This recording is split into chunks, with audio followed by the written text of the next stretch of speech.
Pertanyaan yang agak membuat saya emosional adalah kalau saya ke luar negeri, itu sebetulnya membawa asisten atau tidak sih?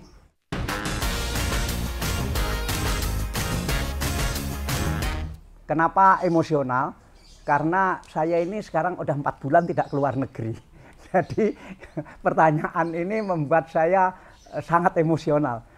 Biasanya kan tiap bulan pasti ke luar negeri, pasti kemana-mana. Tetapi sekarang kena lockdown di Surabaya, ya tetapi tetap akan saya jawab pertanyaan ini. Tentu bukan kebiasaan saya kemana-mana didampingi oleh asisten. Bahkan ketika saya menjadi menteri, saya tidak punya ajudan, tidak punya asisten yang kemana-mana. Tetapi ketika jadi menteri tentu ada yang mengikuti, tapi itu bukan karena harus mengikuti saya. Nah, ke luar negeri juga begitu. Saya akan merasa terkungkung kalau harus ada asisten.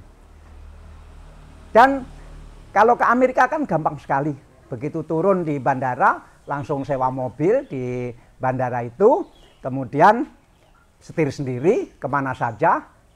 Bahkan ketika bulan puasa kemarin, saya hampir tiap hari pindah kota dan berusaha berbuka puasa di masjid terdekat. Sehingga misalnya sore ini jam 5 sore sampai di kota misalnya Texas begitu, sampai di kota Dallas, ya saya langsung cari Google masjid terdekat di mana.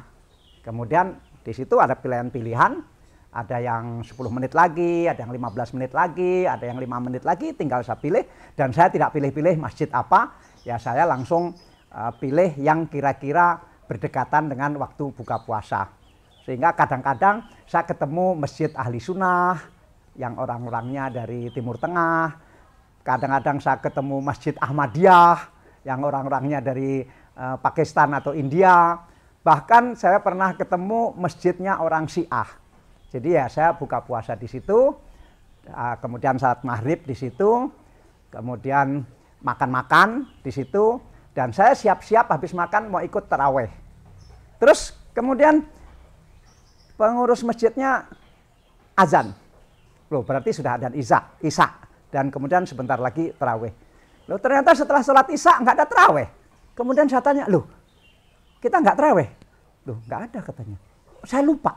Padahal saya tahu, saya lupa bahwa Syiah itu tidak mengenal taraweh.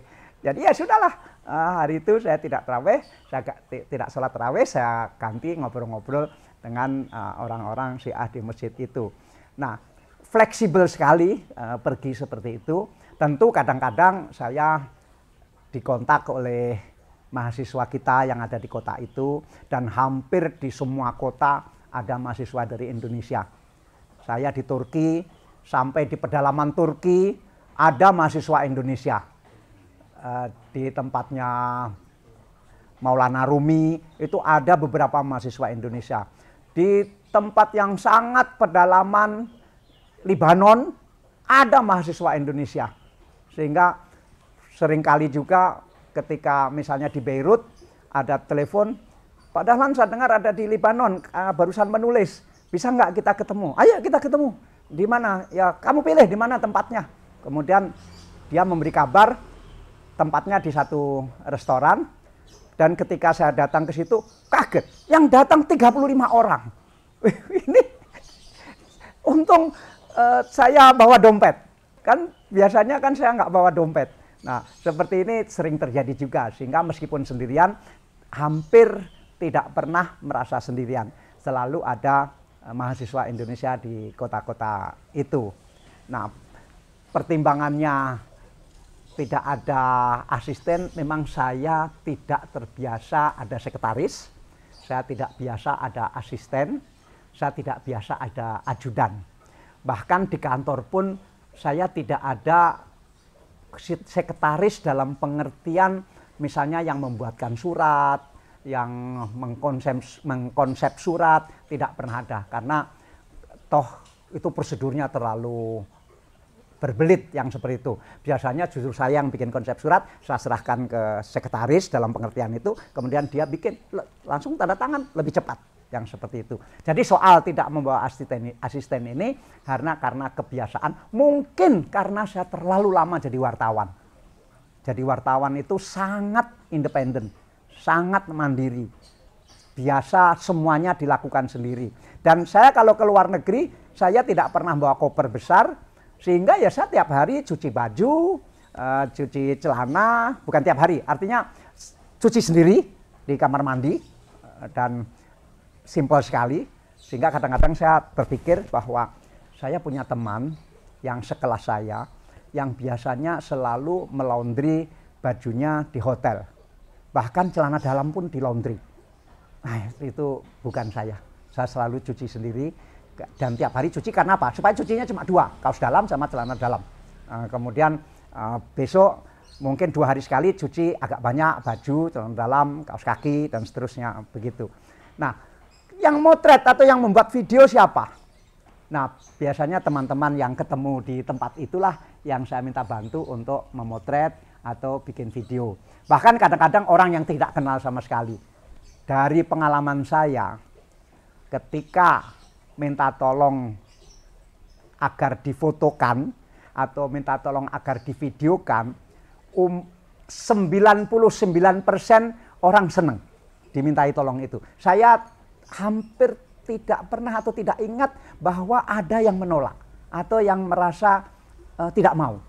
Ada 1-2 yang merasa bukan tidak mau, tidak mampu.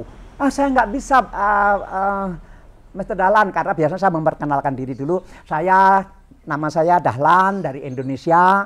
Boleh nggak saya minta tolong untuk ini karena untuk difoto atau untuk video? Oh, biasanya senang. Ada juga 1-2 yang ngomong, saya mau tapi saya tidak bisa.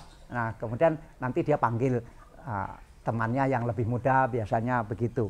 Jadi pengalaman saya, semua orang suka dimintai tolong untuk memotret. Apalagi sering juga, tolong Anda potretkan saya, nanti saya akan potretkan Anda. Seringkali kiat-kiat wartawan lah saya pakai. Bagaimana membuat orang mau diwawancara. Sekali ini lebih mudah, bagaimana membuat orang mau menolong untuk memotret. Jadi sama sekali tidak ada masalah soal itu. Terima kasih. Ngapain Pak Dahlan memaksakan diri harus jam 5 pagi terbit? Ini kan zaman digital, zaman online.